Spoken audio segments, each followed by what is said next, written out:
You know, the last time she was with us, we were in our Tish WNET studio in Lincoln Center, but we have her remotely. Coming to us from CNN, she's Alisyn Camerota, anchor of CNN Newsroom with Victor Blackwell on every day, weekdays from 2 to 4. Good to see you, my friend. You too, Steve. Always great to see you. We should let folks know that we're taping this in mid-February, be seen later. So let's just say there's lots of moving parts, and we don't know how things are going to play out. Try this for me. We'll get into some of the CNN stuff in just a little bit, but I want to talk about this. We're doing a series called Democracy at a Crossroads. There's going to be a graphic up on the screen that says that. A, in terms of the media's role, as you see it, particularly at CNN, in promoting a healthy, vibrant democracy as we are struggling to stay on track, and some argue, you know, it's a futile effort. Long-winded way of saying, how do you see the media's role right now? Well, Steve, I have always drawn a distinction between the media and the press. And so obviously there's an onslaught of media. Everybody can tune in to everything from entertainment shows to programs that are masquerading as news shows, but are not, or actually just opinion shows. And then there's the press. And look, as you know, the press's job is to hold powerful people accountable. That's our job. And to shine a light on corruption, malfeasance, people who are unheard, all of that stuff. And so that's what we keep trying to do. And I personally, in the press, keep trying to sound the alarm about democracy, because bad things are happening. There are bad signs. They're very unnerving, what's happening in terms of all of the people who are running to oversee elections in state legislatures, county election boards, secretaries of state, that believe President Trump's election lies. They propagate it. They believe it. You can't oversee a fair election if you are saying out loud that you're not going to respect the will of the voters, and that you might have your state legislature overturn the will of the voters. That's not democracy. And so, of course, democracy is at a crossroads. So, Alisyn, for those who say, come on, whether it's about CNN or those of us in public broadcasting, will you stop with the Trump thing? Leave it alone. He's not the president. Biden's the president. That's the only thing you should be focusing on, is this administration, their policies. Leave January 6th, leave Trump, the big lie, whatever, leave it alone. Why can't we leave it alone? Tell that to all of the candidates who are running, who are perpetuating the big lie. It's not over. First of all, President Trump is threatening to run again, as we know. He's amassing a war chest, as we know. He has every right to run. Someone says, so what? Why is that our business in the media that he wants to run? Why is that relevant?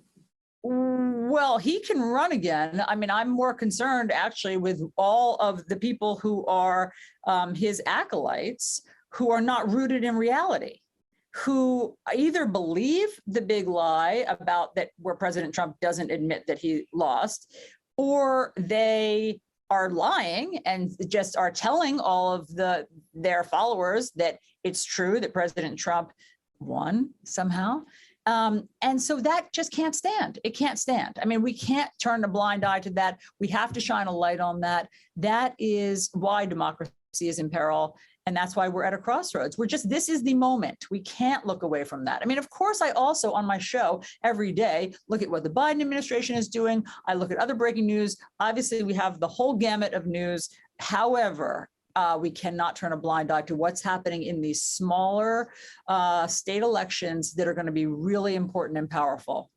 You know, Alisyn, I'm not sure if we were on the air live when what was happening on January 6th was happening on January 6th. Were you on the air live? No, I was at home, and I was still doing the morning show at that time. And so I was resting. My husband came into the bedroom and said, do you see what's happening? Do you see what's happening at the Capitol right now? And I got up and turned it on, and it was just mayhem. What were you thinking in terms of well, it's been, as we do this program, a year plus. What do you see your role, CNN's role, being in terms of not just covering what happened, but how it happened and what it means? Well, I think that we don't know all of the answers yet. Where was President Trump what was he doing during all of that? Why was he so delayed in any call for help? Why was he so delayed in putting out a statement? Was there any coordination between some lawmakers and the rioters, as the rioters have said there was? I mean, there's all sorts of things that still need to be answered. So of course we need to move forward, and every day we do move forward, but this is vital. What happened? That was the lack of a peaceful transfer of power. So for the first time in our democracy, there was an attempt to stop the peaceful transfer of power with violence. That can't go uninvestigated. That can't go untalked about. And so it's not over. I mean, it's just not over. We don't have all the answers yet. Alisyn, what do you say to those who argue that CNN and other networks whose ratings were better when Trump was president are in part obsessed with Trump because talking about Trump is, quote, better for ratings? I don't think talking about Trump is better for ratings, to be honest. I don't think that our viewers, there's been all sorts of research done. Our viewers are pretty plugged in. Our viewers are pretty smart. Our viewers are not believers in the big lie. Our viewers are rooted in reality. They don't love talking about Donald Trump. So I don't think that that's really helpful for ratings. We just follow the news where it goes. And I have never once had a conversation ever with any of my bosses who say like, yeah, we got to get back to covering Trump because that was good for ratings. Nobody has ever used that calculation here. I'm going to go back to covering the Biden administration just a minute, but you mentioned your bosses. I would be remiss. I would not be doing my job. And here's the risk when you repeat a program like this. There are other, I don't like the expression shoes to drop. There are things that will happen. There will be new information. But as we speak with Jeff Zucker, the president who you've worked with, who brought you into CNN from Fox News, where you and I first met many years ago. We don't know all the reasons why, but it is significant on so many levels. How do you believe that? What do you believe it means when a leader like Jeff Zucker leaves to a network? We don't know what's going to happen moving forward, but what do you think? What has it meant to you so far? It's been a really hard week for me. It's been a really devastating, emotional week for me because I love Jeff. I love his leadership. He was an inspiration to me. Somehow, Jeff, I don't know how he does it. He's superhuman. He can spin a million plates at once. He can deal with all of the international crises that are happening and all of our correspondents all over the globe and all of the trouble spots and war zones that they're in and taking care of their safety and their security and their journalism and still be fully present when I walk in with some problem on my 2 to 4 show or something that I want to tell him or some tidbit, a joke I want to make to him. He's fully present. And I haven't had that experience a lot in life. And I knew he was always watching. I knew he was always rooting for me. I knew he was always cheering all of us on. So it's a big loss. It's a big loss. But you're not passing judgment. You don't know all the reasons why, and that may come out later. But you're saying your relationship with him, he was the kind of leader in the news business that you appreciate. Totally. Absolutely. He was our cheerleader. He loves journalism. He lives and breathes it. He believed in all of us and we wanted to do our best for him. And so just as a boss, I'm just speaking as a boss and as my friend, I will miss him terribly. Has the whole story been written? I guess not. I don't know. But I can't imagine anything that will make me not have Jeff Zucker as my friend.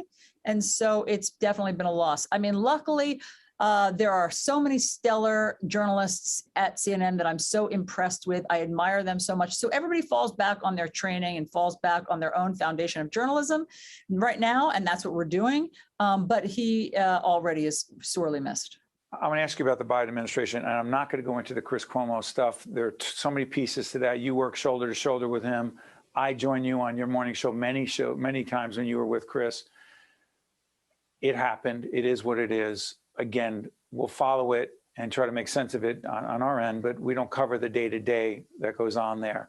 And we don't know if there's any correlation between the Chris Cuomo situation and the Jeff Zucker situation. I don't know. We don't know. I'm going to ask you about Biden, President Biden.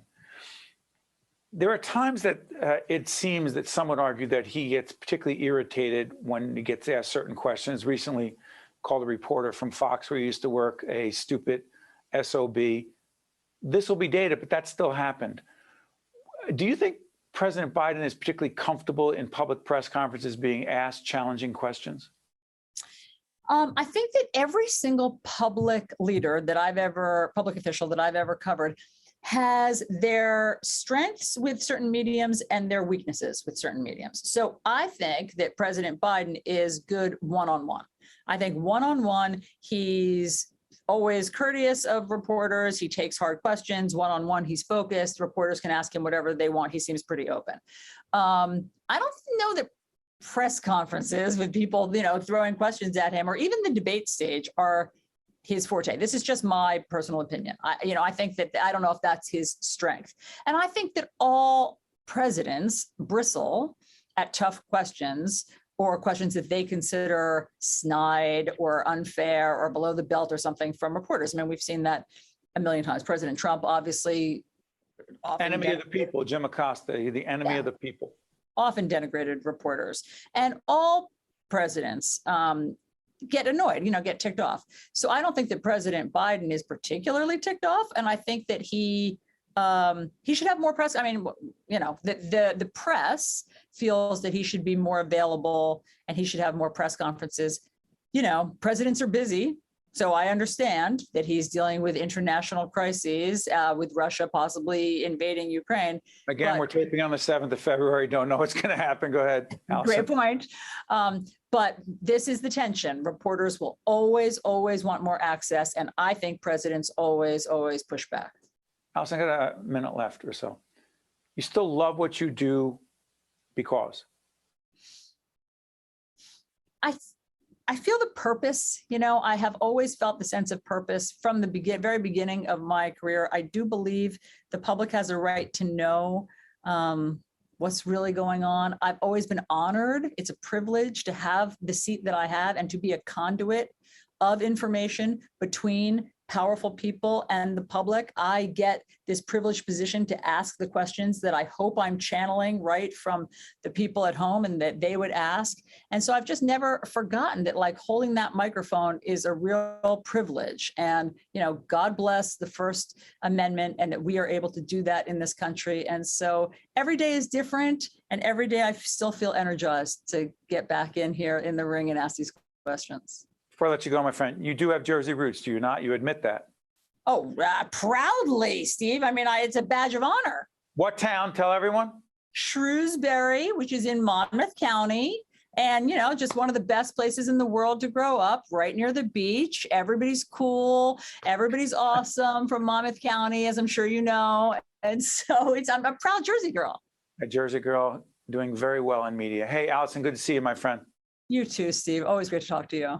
Absolutely. I'm Steve Adubato. Way more importantly, Alisyn Camerota, anchor, CNN Newsroom. I'm Steve Adubato. I said that already. See you next time. One-on-One with Steve Adubato has been a production of the Caucus Educational Corporation. Funding has been provided by Englewood Health, the Healthcare Foundation of New Jersey, Horizon Blue Cross Blue Shield of New Jersey, New Jersey Sharing Network, the Turrell Fund, supporting Reimagine Childcare, Johnson & Johnson, NJM Insurance Group, the New Jersey Education Association, and by Berkeley College. Promotional support provided by Meadowlands Chamber and by NJ Biz. It only gets better when we stand together to tough through and get by. Even though it's harder than ever, we're gonna make it. Long as we don't break it, just do right. There's no sides. We must know it's part of forever. It only gets better.